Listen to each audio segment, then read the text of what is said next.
Top quality और consistent performance के लिए सिर्फ सिल्वर पंप्स एंड मोटर्स, नाम याद रखना। પાટણની સરસ્વતી નદીમાં 7 વ્યક્તિ ડૂબ્યા છે।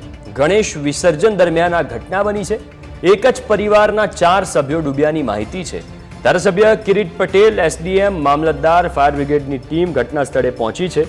એક વ્યક્તિનું ડૂબી જવાથી મોત થયું છે, 3નું રેસ્ક્યુ કરાયું છે અને અન્યોની તંત્ર દ્વારા શોધખોળ હાથ ધરવામાં આવી છે। તો આ મોટા સમાચાર પાટણથી મળી રહ્યા છે કે જ્યાં ગણેશ વિસર્જન દરમિયાન એક દુર્ઘટના બની જેમાં 7 વ્યક્તિ નદીમાં ડૂબ્યા હતા। એક જ પરિવારના 4 સભ્યો ડૂબ્યા હોવાની માહિતી છે। હાલ એમએલએ કિરીટ પટેલ, એસડીએમ, મામલતદાર, ફાયર બ્રિગેડ સહિત તંત્રની ટીમ ત્યાં પહોંચી ગઈ છે, જેમાં તપાસ કરતા એક વ્યક્તિનું મોત થઈ ગયું છે એ માહિતી મળી રહી છે। 3ને બચાવી લેવામાં આવ્યા છે। બાકીના જે 3 વધ્યા એમને શોધવા માટેની કામગીરી અત્યારે ચાલુ છે।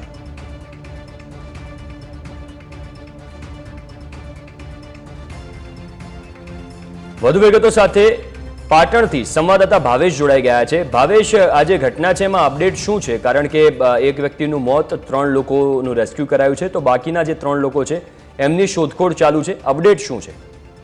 જે ચોક્કસથી જણાવી દો કે આજે જે ગણેશ મહોત્સવને લઈને આજે કેટલાક લોકો દ્વારા આજે 4 કે 5 દિવસ બાદ જે ગણેશ વિસર્જનની પ્રક્રિયા હાથ ધરવામાં આવી, જ્યારે સરસ્વતી નદી ખાતે જે મેલડી માતાનું મંદિર છે ત્યાં આગળ એક જ પ્રજાપતિ પરિવારના 7 સભ્યો સહિત લોકો ગણેશ વિસર્જન માટે આવ્યા છે। તે દરમિયાન અગમ્ય કારણસર 7 વ્યક્તિઓ ડૂબવા પામ્યા હતા, જેને લઈને આ ઘટનાની જાણ સ્થાનિક તંત્રને થતા પ્રાંત અધિકારી, જિલ્લા કલેક્ટર, નગરપાલિકાનો ફાયર ફાઈટરના જવાનો તાત્કાલિક દોડી આવ્યા હતા અને 3 વ્યક્તિઓને બચાવી લેવામાં આવ્યા છે અને જ્યારે એક વ્યક્તિની ડેડ બોડી મળી આવી છે અને હજી પણ વહીવટી તંત્ર દ્વારા મૃતકોની શોધખોળ હાથ ધરવામાં આવી છે।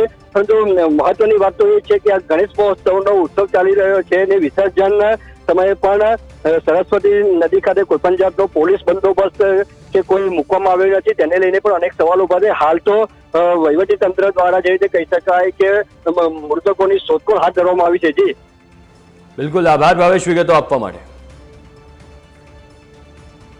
વિસર્જન હતું અને સરસ્વતી ડેમની જે સાઈડની અંદર જ્યાં પાણી આઉટલેટ થતું હોય એ જગ્યાએ લગભગ 3 થી 4 જણા પ્રજાપતિ સમાજના જે પરિવારના એક જ પરિવારના દીકરા 2 અને એમની વાઈફ એ અહીં ગણેશ વિસર્જન કરવા માટે આવેલા અને ડૂબેલા હતા।